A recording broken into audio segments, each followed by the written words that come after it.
रामपट्टनम नाम के गांव में नवीन शिवा नाम के दो भाई रहते थे। दोनों में बहुत प्यार था। कॉलेज जाना हो या गांव में घूमना हो, दोनों मिलकर ही एक बाइक पर ही घूमा करते थे। एक दिन कॉलेज में एक लड़की नवीन को प्रपोज करती है। मैं तुम्हें बहुत पसंद करती हूँ, क्या तुम मुझसे शादी करोगे? मैं भी तुमसे प्यार करता हूँ, पर यह बात तुमसे कह नहीं पाया। यह कहते ही दोनों एक दूसरे को बहुत ही प्यार से गले लगाते हैं। यह देख शिवा जल जाता है और जाकर अपने पिता को सारी बात बताता है। नवीन घर आते ही पिताजी उसे कहते हैं, अगर तुम्हें घर में रहना है तो तुम्हें उस लड़की को भूलना होगा, वरना मैं तुम्हें अपनी जायदाद में से एक फूटी कौड़ी भी नहीं दूंगा। मुझे आपकी जायदाद नहीं चाहिए, मुझे बस वो लड़की चाहिए पिताजी। यह कहकर वो घर से चला जाता है। उसकी माँ रोने लगती है। नवीन रानी दोनों क्या करे कुछ समझ में नहीं आता और वह रेलवे स्टेशन में बैठे रहते हैं। हम घर से तो आ गए, अब कैसे जिएंगे? हमारे पास तो पैसे भी बहुत कम है। नवीन सोच ही रहा था कि वहाँ एक समोसे बेचने वाला दिखाई देता है। उसे देख नवीन कहता है, मुझे एक ख्याल आया है, हम बिना गलती किए जो भी काम करेंगे वो सही होगा। हम समोसे का व्यापार शुरू करते हैं। ऐसा कहकर वो दोनों उसी गांव में एक छोटा सा घर भाड़े पे लेते हैं और समोसे बनाना शुरू करते हैं। पहले तो नवीन रानी के बनाए हुए समोसे को एक बक्से में रखकर ट्रेन में बेचा करता था। कोई भी उसके समोसे नहीं खरीदता था। वो उदास होकर घर वापस चला आता है। यह देख रानी कहती है, अरे आज एक भी समोसा नहीं बिका। अगर ऐसे ही रहा तो हमारी जिंदगी कैसे गुजरेगी? हाँ, हमें कुछ सोचना पड़ेगा। समोसे को ट्रेन में बाकी लोगों से थोड़े कम दाम में बेचकर देखता हूँ, तब सब हमारे समोसे ही खरीदेंगे। हाँ, बहुत अच्छा ख्याल है। यह सोचकर नवीन समोसा को बाकी के लोगों से भी कम दाम पर बेचने लगा। उसके सारे समोसे बिक जाते हैं और वो खुशी खुशी घर आता है और पैसे रानी के हाथ में रखता है। रानी बहुत खुश हो जाती है। अगले दिन नवीन समोसे लेकर ट्रेन में चढ़ता है। उसके ट्रेन में चढ़ते ही पहले से ही ट्रेन में समोसे बेच रहे समोसे वाला नवीन को रोककर कहता है, देखो, हम यहाँ कई दिनों से समोसे बेच रहे हैं। अब तुम नए से आकर कम दामों पर समोसे बेच रहे हो, इससे हमारा नुकसान हो रहा है। आप लोग बहुत ज्यादा दाम पर बेच रहे हो, मुझे यह दाम मुनासिब नहीं लगता, इसलिए मैं अपने दाम पर ही बेचूंगा। ऐसा कहकर नवीन उनसे बहस करता है। बाकी के लोग गुस्से से नवीन के सारे समोसे ट्रेन से बाहर फेंक देते हैं। नवीन उदास होकर घर वापस चला आता है। अगले दिन नवीन फिर से ट्रेन के पास जाता है। समोसे वाले नवीन को ट्रेन चढ़ने से रोक लेते हैं, पर नवीन बिना घबराए एक उपाय करता है। वो स्टेशन मास्टर को उसके समोसे देता है। सर, लगता है आप बहुत भूखे हैं, ये लीजिए समोसा, खाकर देखिए सर। स्टेशन मास्टर समोसा खाकर कहता है, अरे वाह, ये समोसा तो बहुत ही स्वादिष्ट है। एक समोसा 1 रुपए का है सर। क्या, इतना स्वादिष्ट समोसा और सिर्फ 1 रुपए में? हाँ सर। ऐसा कहकर नवीन वहां से चला जाता है। इस तरह नवीन हर दिन स्टेशन मास्टर को फ्री में समोसे देता है और उसकी तारीफ करता है। नवीन के खिलाफ वहां के समोसे वाले का बर्ताव देखकर स्टेशन मास्टर नवीन को ट्रेन में समोसे बेचने का परमिशन देता है। इस तरह नवीन और रानी हर मुश्किल परेशानी को झेलते हुए समोसे बेचते हैं और वो एक बड़ा घर खरीद लेते हैं और खुशी से अपना जीवन गुजारने लगते हैं। वल्लभगढ़ नाम का एक गांव था। गांव में इनामदार नाम के एक दंपति रहते थे। उनका एक ही बेटा था जिसका नाम अर्जुन था और वो भारतीय सेना का एक फौजी था। एक दिन अर्जुन को उसके माँ का खत आता है। उस खत में लिखा होता है कि बेटा, बहुत दिन हो गए तुम्हें देखकर, अब मरने से पहले एक बार काशी यात्रा करके सुकून से मरना चाहते हैं। हमारी ये आखिरी इच्छा पूरी कर दो बेटा। खत पढ़कर अर्जुन अपने बड़े साहब से अपनी छुट्टी की मांग करता है और दूसरे ही दिन घर वापस आता है। माँ, पिताजी, देखो मैं आ गया। अरे बेटा, सच में तुम आ गए? मुझे तो अब भी यकीन नहीं हो रहा। आओ बेटा, अपने बाबूजी से मिल लो। बेटा, अच्छा हुआ बेटा तुम आ गए।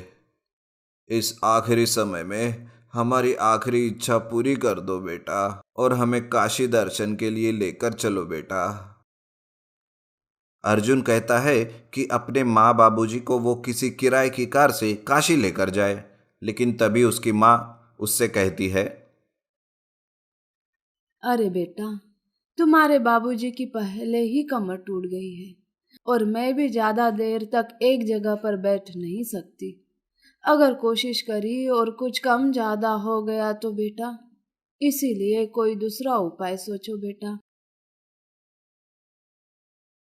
अर्जुन रात भर इस बारे में सोचता है और दूसरे दिन वो शहर जाकर वैनिटी वैन लेने की सोचता है और दूसरे दिन अपना बैंक अकाउंट देखता है। लेकिन वो गाड़ी खरीदने के लिए उसके पास पर्याप्त रुपए नहीं रहते।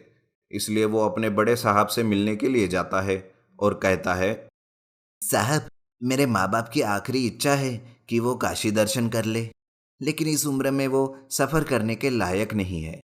इसलिए मैं एक वैनिटी वैन खरीदने के लिए बैंक से लोन लेना चाहता हूँ। लेकिन अर्जुन, तुम्हारा पहला लोन जो तुमने घर बांधने के लिए लिया था वो अभी पूरा नहीं हुआ। इस वजह से तुम अभी दूसरा लोन नहीं ले सकते। मेरी मदद कीजिए साहब, नहीं तो फिर मैं कैसे अपने माँ बाप को काशी दर्शन ले जा पाऊंगा? कुछ तो रास्ता होगा। अर्जुन और उसके साहब दोनों सोच में पड़ जाते हैं कि क्या हो सकता है, लेकिन उन्हें कोई रास्ता नहीं मिलता। अर्जुन मायूस होकर उनके ऑफिस से जाता रहता है। तभी साहब की नजर एक पुराने बैटल टैंक पर पड़ती है। साहब अर्जुन से कहते हैं, अरे अर्जुन, रुको एक मिनट। एक रास्ता है जिससे तुम अपने माँ बाप को काशी दर्शन पर ले जा सकते हो।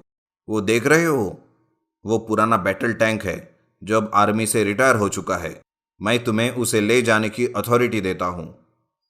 तुम उसे लेकर जाओ और उस पर एक घर बना लो, जिससे माँ बाप को भी घर जैसा ही लगेगा और सफर में भी कोई तकलीफ नहीं होगी। अर्जुन को साहब का बताया हुआ यह आइडिया बहुत पसंद आता है और साहब ने जो बताया वैसे ही वो करता है। वो बैटल टैंक अपने घर लेकर जाता है और उस पर एक लोहे का प्लेटफॉर्म रखता है। उसे वो आयरन वेल्डिंग करके बैटल टैंक को जोड़ देता है। फिर एक बड़ी सी क्रेन से अपने पूरे घर को उठाता है और टैंक पर रखता है और आखिर में अपने घर को उस टैंक पर रखे लोहे के प्लेटफॉर्म से नट बोल्ट लगाकर कस देता है और इस तरह से वो अपने घर को एक बैटल टैंक हाउस में बदल देता है। अर्जुन माँ बाप को घर में बिठाता है और अपने सफर पर निकल पड़ता है। वो जिस जिस शहर से जाता है वहाँ के लोग उसके बैटल टैंक हाउस को बड़े ही अचरज से देखते हैं। कुछ ही दिनों में उसके इस सफर की बातें न्यूज चैनल पर आ जाती है और सारे भारत के लोग उसके बैटल टैंक हाउस को टीवी पर देखते हैं। कुछ ही दिनों में अर्जुन माँ बाप को लेकर काशी पहुंचता है और उन्हें काशी के दर्शन करवाता है। इगतपुरी नाम के एक गांव में अशोक नाम का एक गरीब आदमी रहता था।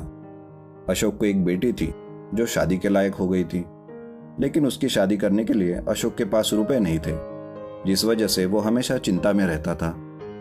उस गांव से थोड़ी दूर पर गांव का राजा शेर सिंह रहता था। राजा शेर सिंह खाने का बड़ा शौकीन था। उसे अलग अलग पदार्थ खाने का बड़ा शौक था। कभी किसी ने अगर कोई नया पदार्थ घर में बनाया तो वो जाकर राजा को खिलाता था और वो पदार्थ अगर राजा को पसंद आया तो राजा उसे तोहफे में रुपए या फिर सोने की माला देता था। इस बात की खबर अशोक की बीवी सुनंदा को थी। अशोक ऐसे ही एक दिन काम से लौटकर घर पर कुछ सोच रहा था। अशोक को सोचते हुए देखकर उसकी बीवी सुनंदा अशोक से बात करने आई। क्या हुआ जी, आप क्यों इतना चिंतित हो? किस बात की चिंता कर रहे हैं आप? अरे कुछ नहीं, पता नहीं अपनी बेटी की शादी मैं करवा सकूंगा भी या नहीं। मैं जो काम करता हूँ उसमें मुश्किल से हमारा गुजारा होता है। शादी के लिए तो कुछ रुपए बचते ही नहीं। समझ नहीं आ रहा कि क्या करूं। अरे इसमें इतना सोचने की क्या बात है? मैंने सुना है कि राजा जी को अलग अलग पदार्थ खाने का बड़ा शौक है। उन्हें लजीज खाना खिलाओ तो खुश होकर वो इनाम भी देते हैं। मैं एक काम करती हूँ, मैं राजा जी के लिए मटन बिरयानी बनाती हूँ। आप जाकर राजा जी को खिलाइए, क्या पता राजा जी खुश होकर कुछ इनाम ही दे दे। ठीक है, तुम कल सुबह सुबह मटन बिरयानी बना लो, मैं जाकर राजा जी को खिलाता हूँ। सुनंदा सुबह से ही मटन बिरयानी बनाने के काम में लग जाती है। वो बड़े ही संभल कर मटन बिरयानी बनाती है और अशोक को डिब्बे में पैक करके देती है। अशोक राजा जी के महल जाता है। जाते जाते गेट पर अशोक का दोस्त जालिंदर मिलता है। अरे अशोक, आज इधर कैसे आना हुआ? अरे जालिंदर, दरअसल मैं राजा जी को मटन बिरयानी खिलाने आया था। अरे मटन बिरयानी तो मैं भी लेकर आया। आज देखते हैं किसकी मटन बिरयानी सबसे अच्छी लगती है राजा जी को। जालिंदर जानता था कि अशोक की बीवी मटन बिरयानी बहुत अच्छी बनाती है, जिसकी वजह से 100% राजा जी को अशोक की ही मटन बिरयानी अच्छी लगेगी। इसलिए वो चालबाजी से अशोक का ध्यान भटकाता है और मटन बिरयानी का डिब्बा बदल देता है। दोनों बात करते करते अंदर महल जाते हैं। सबसे पहले अशोक अंदर जाता है। महाराज की जय हो। कहो, कौन हो तुम और यहाँ कैसे आना हुआ? जी महाराज, मेरा नाम अशोक है। मैं पास ही के एक गांव से आया हूँ। मेरी बीवी बहुत लजीज मटन बिरयानी बनाती है। मैंने सोचा आपको सुबह सुबह नाश्ते में चखा दूं, तो मुझे भी अच्छा लगेगा। इस पर राजा जी बोले, अरे वाह, मटन बिरयानी, मुझे बहुत पसंद है मटन बिरयानी। सुबह सुबह ऐसा लजीज खाना मिल जाए तो मजा ही आ जाए। वैसे भी मैं मेरे खानसामों के हाथ का खा खा कर उब गया हूँ। लाइए, आपकी मटन बिरयानी खिलाइए। अशोक राजा जी को मटन बिरयानी देता है और राजा जी एक निवाला खाते ही उसे थूक देते हैं और कहते हैं, अरे रे रे रे, ये क्या लेकर आए हो? ऐसी बनती है मटन बिरयानी? जानते भी हो कुछ मटन बिरयानी के बारे में? चलो जाओ यहाँ से और दोबारा मत दिखना। बेचारा अशोक मायूस होकर वहां से चला जाता है और बाहर जालिंदर का इंतजार करता रहता है। थोड़ी देर में जालिंदर बाहर आता है। वो बहुत खुश होता है। कहता है, अरे अशोक, राजा जी को मेरी मटन बिरयानी बहुत अच्छी लगी और उन्होंने मुझे इनाम में यह सोने की माला भी दी। देखो इसे। अशोक कहता है, अरे जालिंदर, पता नहीं मेरी मटन बिरयानी राजा जी को अच्छी नहीं लगी।